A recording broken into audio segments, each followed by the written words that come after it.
Massachusetts greeted me with a riot of autumn color.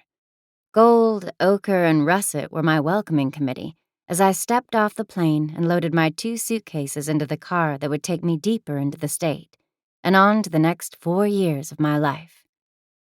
Mississippi was a study in green, crawling with Spanish moss and bedecked with heavy-laden magnolia trees.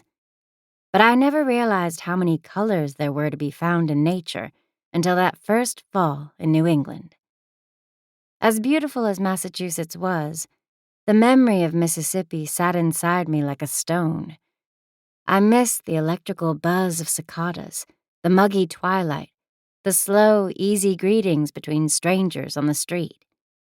I missed sitting in the creaking rocking chair on the porch each morning, reading selections from the newspaper and sipping coffee.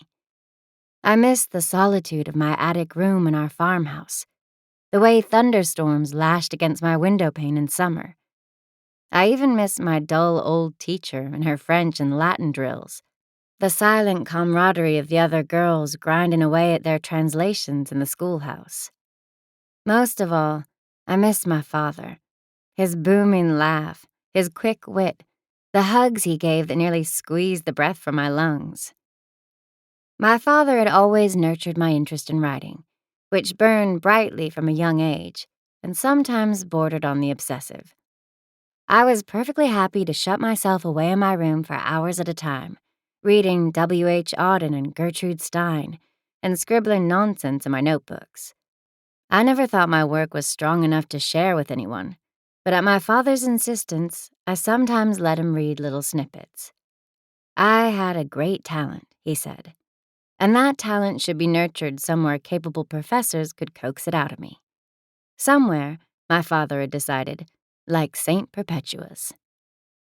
St. Perpetua was affectionately referred to as the forgotten youngest sibling of the 7 sisters, and the school that bore her name, St. Perpetua's Women's College, was tucked away in a remote corner of the state, just far enough from Boston that weekend trips were impractical. The school was Episcopal in charter, which suited me just fine. My nervous temperament was soothed by the rote prayers of organized religion, even if I'd developed a reputation back home for questioning the priest at every turn.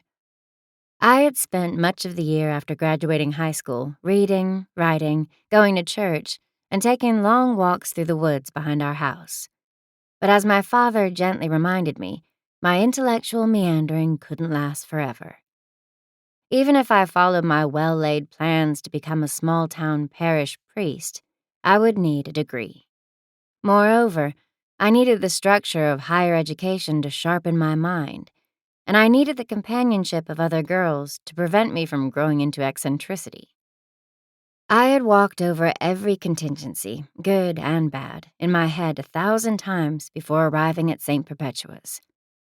I imagined crushing failure and soaring success and everything in between, but nothing could have prepared me for turning the tree-lined corner and entering the campus. I saw the chapel first, rising proudly from the tallest hill to pierce the cloudy sky with its steeple. Then the academic buildings, all gray Gothic stone in the Princeton style, with their carved wooden doors open to the grassy quadrangle. The green was littered with girls, many dressed in Mary Janes and practical calf-skimming tweed skirts, but others sporting skinny ankle pants and berets, or tiny mini dresses worn over jewel-toned tights. They were walking in tight formations of 3 or 4, or laying on their stomachs eating brown bag lunches while reading from textbooks, or giggling while spinning hula hoops around their waists.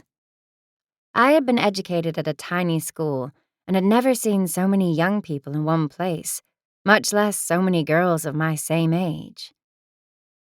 The car that picked me up from the airport circled the quad, then stopped in front of a stately 4-story building with gargoyles leering from the parapets. Upon thanking and paying the driver, I found myself standing on the stoop of the dormitory with a suitcase in each hand, the cool September breeze rippling the tartan of my skirt. It was one of my favorite pieces of clothing, as it cinched at the waist and flattered my ample hips.